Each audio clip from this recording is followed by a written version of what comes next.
बहुत स्वागत है आप सभी का। खबर आई साथ देख रहे हैं आप, मैं हूं आपके साथ दीपिका सिंघल। चलिए सीधे आपको तस्वीरें दिखाते हैं। मुख्यमंत्री भजनलाल शर्मा का डीग का दौरा है। श्रीनाथ जी मंदिर में पूजा अर्चना सीएम ने की। धर्मपत्नी के साथ मंदिर में पूजा अर्चना सीएम ने की। सुबह 10:55 पर डीग से जयपुर लौटेंगे सीएम भजनलाल शर्मा, क्योंकि कल शाम को ही वो पहुंच गए थे डीग। श्रीनाथ जी मंदिर में सबसे पहले पूजा अर्चना की थी गोवर्धन बाबा की, फिर उसके बाद परिवार के साथ परिक्रमा की, लोगों से मुलाकात भी हुई। और अब ये तस्वीरें एक बार फिर से दर्शन पूजन का कार्यक्रम।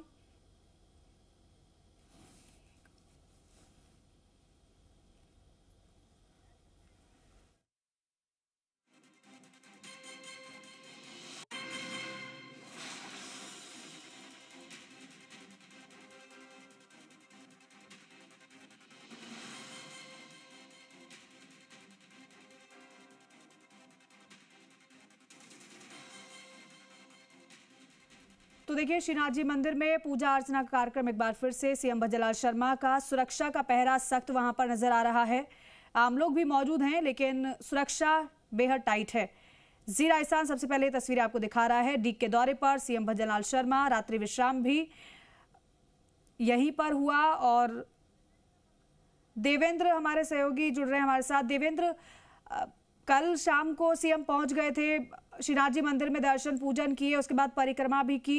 अब फिलहाल क्या वहां पर हो रहा है, क्या तस्वीरें वहां से मिल पा रही हैं, और साथ ही साथ क्या अभी भी पूजा अर्चना का कार्यक्रम है? जी बिल्कुल, अभी पूजा अर्चना का कार्यक्रम है, लेकिन उससे पहले सीएम भजनलाल शर्मा जो मंदिर श्रीनाथ जी मंदिर का जो परिसर है उसके अंदर ही एक कमरे में बैठकर जो अधिकारी है, प्रशासनिक अफसर है, चाहे डिविजनल कमिश्नर नलिनी कटोतिया की बात करें या गृह राज्य मंत्री जवाहर सिंह मैडम की बात करें, बैर से विधायक बहादुर सिंह कोहली की बात करें, डी कलेक्टर मयंक मनीष की बात करें, या जो पूंछली के डेवलपमेंट्स को लेकर जो आर्किटेक्ट है अनूप बर्तिया, वो भी उनके साथ पहुंचे हुए हैं। अनूप बर्तिया के प्रोजेक्ट के तहत यहाँ पर जो काम होना है उनको लेकर उनसे चर्चा कर रहे हैं और जानकारी ले रहे हैं, क्योंकि यहाँ पर कुछ इंक्रोचमेंट भी हटाया जाना है। इसके बाद वो काम शुरू होंगे, तो उन सब बातों को लेकर सीएम यहाँ पर चर्चा के साथ ही पूछली का जो श्रीनाथ जी मंदिर के महंत है चंद्र मुखिया जी, वो भी उनके साथ मौजूद है। तमाम अधिकारी हैं और बातचीत का दौर है अभी चल रहा है। जी क्योंकि देवेंद्र आप बता रहे थे कि भंडारे का आयोजन भी होना है, तो यहीं पर होगा आयोजन? भंडारा भी यहीं पर होगा, क्योंकि दंडवत परिक्रमा के बाद में ये नियम है कि पहले उसके बाद खड़ी परिक्रमा दी जाती है। तो सीएम ने कल अपनी पत्नी के साथ खड़ी परिक्रमा दी, जिसमें प्रशासनिक अफसर और बीजेपी के कार्यकर्ता बड़ी संख्या में मौजूद रहे। और अब क्योंकि भंडारा का किया जाएगा, जिसमें साधु संतों पर पुष्प वर्षा भी की जाएगी, उनका अभिनंदन भी किया जाएगा, उनको दान दक्षिणा भी दी जाएगी, तो निश्चित रूप से कि जो प्रायोजन होता है अधिक मास के अंदर, तो अधिक मास पुरुषोत्तम मास कहलाता है, भगवान विष्णु का मास कहलाता है, क्योंकि भगवान विष्णु की इस मास में अगर कोई श्री कृष्ण की परिक्रमा, श्री कृष्ण गिरिराज जी की परिक्रमा करते हैं या ब्रज 84 को उसकी परिक्रमा करते हैं, तो उसको बहुत पुण्य मिलता है। इस तरह की चीजें हैं, इस तरह सनातन में बात कही गई है, श्रीमद् भागवत में कही गई है। तो उसको लेकर ही सीएम यहाँ पर पहुंचे, क्योंकि सीएम खुद सनातनी विचारधारा को पोषित करते हैं, उसको संवर्धित करते हैं और उनकी गिरिराज जी पर अटूट आस्था है। यही वजह है कि सीएम यहाँ पर पहुंचे हुए हैं और लगातार, क्योंकि उसके साथ साथ आस्था के साथ साथ यहाँ का डेवलपमेंट कैसे हो, यहाँ के प्रोजेक्ट का काम कैसे हो, कैसे ये चीजें बेहतर हो सके, कैसे परिक्रमार्थी और जो श्रद्धालु है, दर्शनार्थी है, उनको बेहतर इस कॉरिडोर को अच्छी तरीके से विकसित किया जा सके, चाहे श्री कृष्ण जीवन पथ की बात हो, तमाम जो काम है जो यहाँ से होने, उन सब बातों को लेकर प्रशासनिक अधिकारियों के साथ लगातार चर्चा का दौर है, वो चल रहा है। जी, और इससे पहले भी क्योंकि देवेंद्र सीएम जब पहुंचे हैं तो फिर जो कार्यों की प्रगति है उसकी भी समीक्षा की है। तो जो कॉरिडोर का जिक्र आप कर रहे हैं, क्या उसका कार्य शुरू हो चुका है या फिर होना है? जी, जो आप बात कर रही हैं वो कॉरिडोर के जो काम है, कुछ काम शुरू हो गए, लेकिन प्राइमरी स्टेज पर है। सीएम उन कामों को भी देख सकते हैं यहाँ से जाने के बाद भी, क्योंकि लगातार, क्योंकि सुबह 4 बजे तक तो उन्होंने परिक्रमा ही दी है और 4 बजे परिक्रमा देने के बाद अब वो थोड़ी देर उससे पहले कुछ लोगों से मुलाकात की थी वहीं कमरे में जहाँ रुके हुए थे, और उसके बाद में अब यहाँ पर मंदिर परिसर में पहुंचे हैं। तो उसके बाद में मंदिर परिसर के अंदर ही जो एक रूम है उसमें बैठ के जो कलेक्टर है मयंक मनीष, डीसी नलिनी कटोतिया है, इसके अलावा और जो प्रशासनिक अमले के लोग हैं, गृह राज्य मंत्री जवाहर सिंह मैडम है, तमाम जो अधिकारी है और विधायक हैं, उनके साथ बैठकर इस कॉरिडोर को कैसे डेवलप किया जाए, कैसे इसको बेहतर बनाया जाए, कैसे सुंदर बनाया जाए।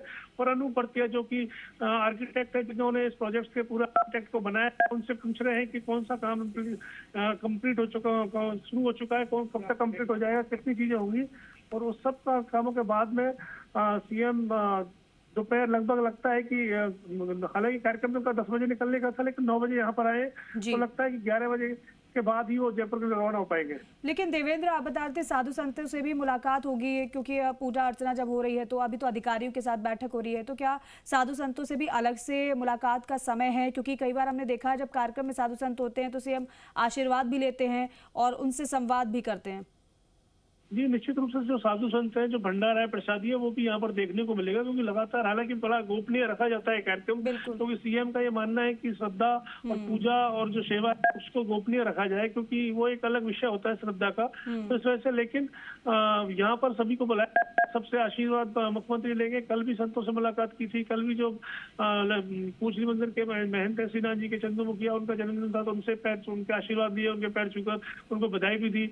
और आज भी इस प्रकार के कार्यक्रम यहाँ पर होने हैं, तो निश्चित रूप से जो साधु संत हैं, जो ब्रजमंडल के संत हैं, चाहे जो इसमें सप्तकोशीय गिरिराज की परिक्रमा में निवास करते हैं, जिनके मठ हैं, उनको बुलाकर उनको यहाँ पर धन्यवाद भी ज्ञापित किया जाएगा। और उनको जो सेवा सुश्रा है वो जो की जाती है, आशीर्वाद जो लिया जाता है, वो भी लेते हुए सीएम यहाँ नजर आएंगे। जी बिल्कुल। और मंदिर परिसर में एक बार फिर से स्थानीय लोगों की भीड़ वहां पर नजर आ रही है देवेंद्र? जी बिल्कुल, क्योंकि मुख्यमंत्री पहुंचे हैं, तो मुख्यमंत्री रात्रि विश्राम भरतपुर में यही किया है, डीग में, पूछली में। तो निश्चित रूप से जो लोग हैं उनसे मिलना चाहते हैं, अपनी संवेदना देना चाहते हैं, ऐसे से ऐसे लोग भी जो बड़ी संख्या में, चाहे उनमें ट्रांसफरों का आवेदन को लेकर बात हो या कोई धन्यवाद ज्ञापित करना चाहता हो, तमाम तरह की जो चीजें हैं उनको लेकर लोग यहाँ पर पहुंचे हैं और लगातार बातचीत कर रहे हैं। जी बिल्कुल। देवेंद्र, ये तस्वीरें भी आपके जरिए हम दिखा रहे हैं कि परिक्रमा करते हुए सपत्नीक सीएम भज्जलाल शर्मा की ये तस्वीरें, और साथ ही साथ पूजा अर्चना की, और उसके बाद अब अधिकारियों के साथ इसी परिसर में बैठक भी मुख्यमंत्री ले रहे हैं, मीटिंग ले रहे हैं, और उसमें जो विकास कार्य हैं उसको लेकर चर्चा भी कर रहे हैं। लेकिन परिक्रमा करते हुए सीएम की तस्वीर हर किसी के लिए खास भी इस लिहाज से हो जाती है कि कोई आम व्यक्ति नहीं बल्कि सूबे के मुखिया हैं और एक आम व्यक्ति की तरह परिक्रमा लगाते हुए वो नजर आए हैं। हालांकि इससे पहले भी ऐसी तस्वीरें सामने आ चुकी हैं और चारों तरफ लोगों की भीड़ वहां पर कल शाम को ही जुट गई थी। जब सीएम पहुंचे थे श्रीनाथ जी मंदिर में, तब भी लोगों से मुलाकात की थी, और उसके बाद जब रात्रि विश्राम किया यहीं, तो तब भी मुलाकात लोगों से हुई है। और अब सुबह के समय जब दर्शन पूजन का कार्यक्रम, जब परिक्रमा संपन्न हुई, तो भी लोगों की भीड़ वहां पर नजर आ रही है सीएम से मिलने के लिए। परिक्रमा पूरी होने के बाद, क्योंकि प्रसादी का वितरण भी किया जाएगा, भंडारे का आयोजन भी है, तो साधु संतों से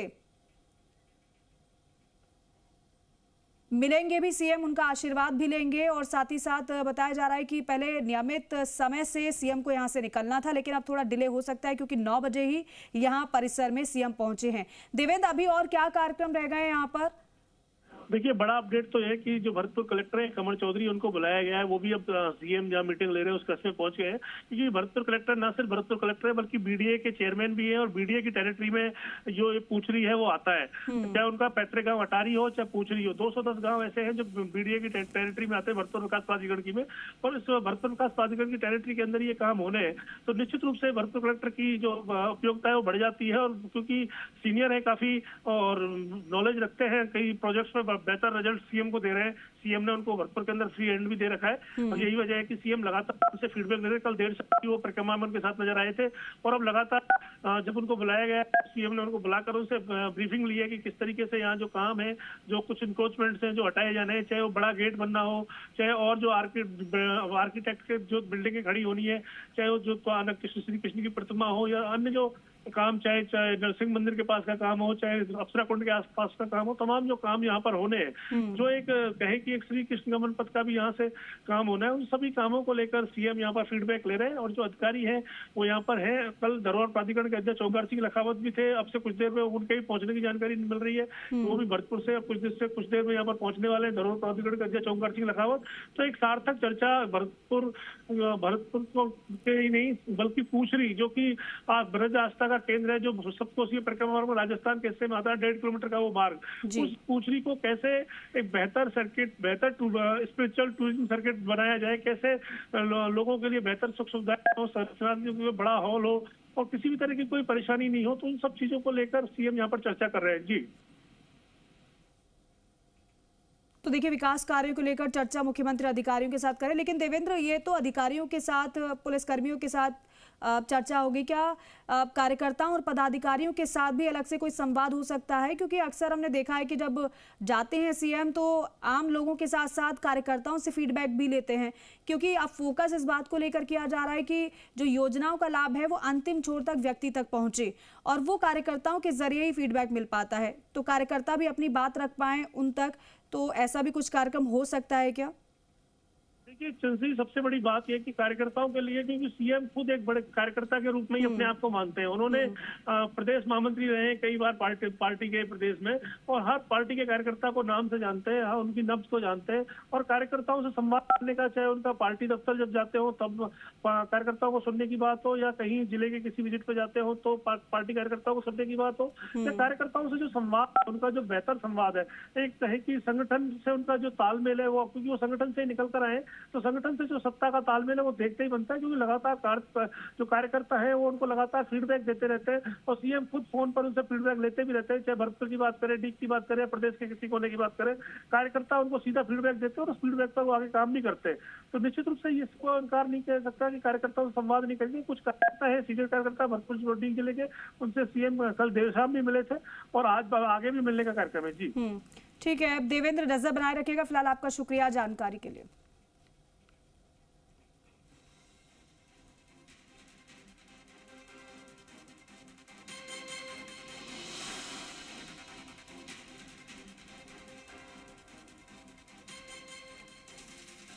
तो डीग के दौरे पर है मुख्यमंत्री भज्जललाल शर्मा और कार्यक्रम के दौरान की ये 3 तस्वीर आपके सामने।